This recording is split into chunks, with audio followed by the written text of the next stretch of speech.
Message de Philippe Christori, évêque de Chartres, en ce vendredi 2 mai 2025. Un conclave, une intention de prière pour un événement unique.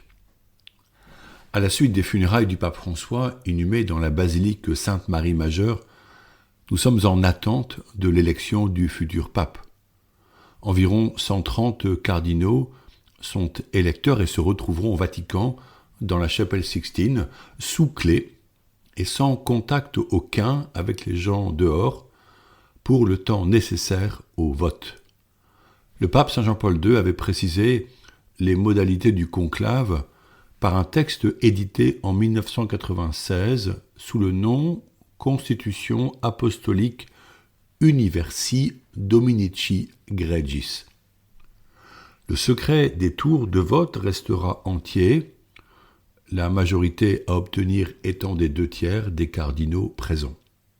Lorsque le pape sera choisi et qu'il aura donné son assentiment au choix de ses pairs, une fumée blanche indiquera aux fidèles que nous avons un pape, selon l'expression latine Habemus Pampam, proclamée au balcon de la basilique Saint-Pierre. Face à l'immense responsabilité du futur élu, on peut comprendre que le discernement soit si délicat à poser, que chaque vote se fera avec une main tremblante. Les pronostics sortent partout dans la presse. Cependant, si nous imaginons que les cardinaux plus connus et les plus en responsabilité à la curie ont certaines chances d'être élus, le Saint-Esprit pourrait appeler un outsider capable de donner à l'Église un élan nouveau en vue de la mission. La vision du pape François demeurera présente car il a nommé de nombreux cardinaux qui sont dorénavant électeurs, avec qui il a voulu une Église proche des périphéries, attentive aux peuples fragiles et pauvres, et ouverte à un dialogue fraternel avec les cultures non chrétiennes. Nous devons prier intensément puisque la personnalité qui assumera cette charge si lourde marquera certes l'Église catholique, mais aussi en sera l'ambassadeur pour les hommes à l'extérieur de l'Église. Heureusement, nous sommes dans le temps pascal et c'est un temps de fête, celui de la résurrection de Jésus-Christ. Les couleurs des vêtements liturgiques sont le blanc et l'or, couleurs de la lumière et du feu, rappel de l'amour victorieux de la vie sur la mort. Aussi, lisons-nous un récit fort précieux écrit par saint Luc, un disciple des apôtres qui reçut d'eux et de la Vierge Marie les faits et les enseignements de Jésus en vue de la rédaction des Actes des Apôtres. Ce livre comporte 28 chapitres qui commencent par l'ascension de Jésus montant au ciel dans la gloire de Dieu le Père, retrouvant ainsi le rang qui est le sien, un rang divin. Il s'achève par la captivité de saint Paul à Rome et sa prédication destinée à ceux qui viennent le visiter. Je cite le texte. « Il annonçait le règne de Dieu et il enseignait ce qui concerne le Seigneur Jésus-Christ avec une entière assurance et sans obstacle. » Fin de citation.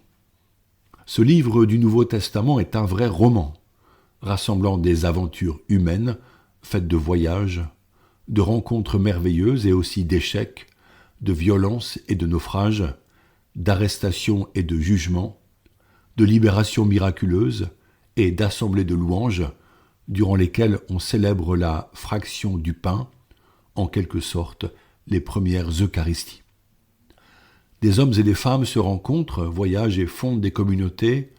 Ils partagent temporairement une mission commune, enseignant et guérissant par le saint nom de Jésus, puis ils se séparent pour aller là où l'Esprit les conduit. La mort violente les guette, les condamnations arrivent parfois à cause de la jalousie et des incompréhensions. Il est difficile et risqué d'être témoin de Jésus, en partant sans sécurité ni argent. Cela donne pourtant le témoignage le plus méritant, puisque ces premiers chrétiens ne peuvent se fonder que sur la providence divine pour trouver un gîte et recevoir leur nourriture. J'aimerais vous encourager à lire les Actes des Apôtres, en commençant dès que possible. Vous découvrirez de nombreux personnages sympathiques, d'autres un peu moins, car la trahison peut advenir.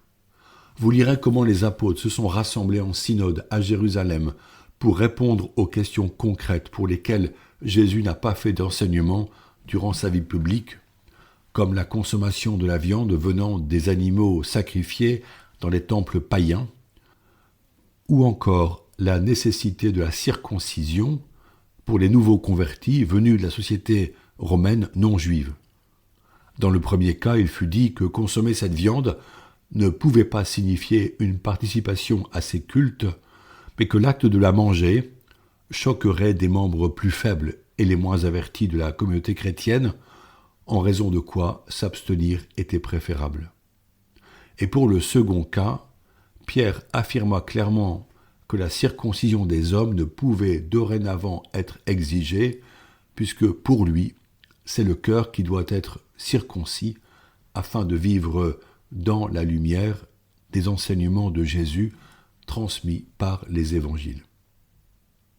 Il est impossible de vous résumer cet écrit dans toute sa richesse. Il est une parole vivante, inspirée par l'Esprit, et c'est bien l'Esprit qui décode le contenu écrit pour nous révéler le message qui est préparé par Dieu pour chacun de nous. Ce récit invite à la louange et à la joie, comme celle de Paul et Silas, emprisonnés, qui louent Dieu la nuit, les pieds enfermés dans des blocs en bois. Les autres prisonniers les écoutent avec intérêt, jusqu'à ce que la prison tremble et que les liens se détachent, que les grilles s'ouvrent, et que Paul et Silas se retrouvent libres à la stupéfaction du gardien, qui finalement demande d'être instruit dans la foi en Jésus-Christ en vue de son baptême. La louange est une arme puissante de libération face aux misères et aux offenses. C'est une prière qui nous décentre et nous ouvre à la joie du ciel. Un psaume dit « Je bénirai le Seigneur en tout temps, sa louange sans cesse à mes lèvres. Je me glorifierai dans le Seigneur, que les pauvres m'entendent et soient en fête. » Saint Paul, puisant dans sa tradition juive, écrit aux Colossiens « Instruisez-vous et reprenez-vous les uns les autres en toute sagesse, par des psaumes, des hymnes et des chants inspirés, chantez à Dieu dans vos cœurs votre reconnaissance. » Ce livre nous invite aussi à l'audace missionnaire pour que nos contemporains découvrent le Christ. Rappelons le commencement de l'encyclique Evangelii Gaudium du pape François. La joie de l'Évangile remplit le cœur et toute la vie de ceux qui rencontrent Jésus. Ceux qui se laissent sauver par lui sont libérés du péché, de la tristesse, du vide intérieur, de l'isolement. Avec Jésus-Christ, la joie naît et renaît toujours. Fin de citation. La question à se poser est celle-ci. Voulons-nous que nos proches vivent cette joie par la rencontre de Jésus? Si oui, ne sommes-nous pas chacun, par notre baptême, prêtres, prophètes et rois, et appelés à être disciples missionnaires? Pour reprendre encore une expression chère au pape François. L'Église catholique est en mouvement. Les demandes de baptême et l'arrivée de nombreux jeunes gens le montrent à notre grande surprise. L'Église est conduite par l'Esprit, que nous pouvons invoquer souvent par des chants et des hymnes inspirés en nous laissant mener par lui. Faisons-le chaque jour en demandant que soient guidés nos cardinaux lors des votes, mais aussi par la puissance du Saint-Esprit, demandons la paix pour les pays en guerre. Le temps pascal pourrait être un temps de réconciliation entre les peuples, cela est possible et notre prière est la clé pour bousculer les dirigeants afin qu'ils se concertent pour choisir le bien des peuples. Nous prions Dieu le Père avec la confiance des enfants de Dieu. Notre Père qui es aux cieux, que ton nom soit sanctifié, que ton règne vienne, que ta volonté soit faite sur la terre comme au ciel. Donne-nous aujourd'hui notre pain de ce jour. Pardonne-nous nos offenses, comme nous pardonnons aussi à ceux qui nous ont offensés. Et ne nous laisse pas entrer en tentation, mais délivre-nous du mal. Amen.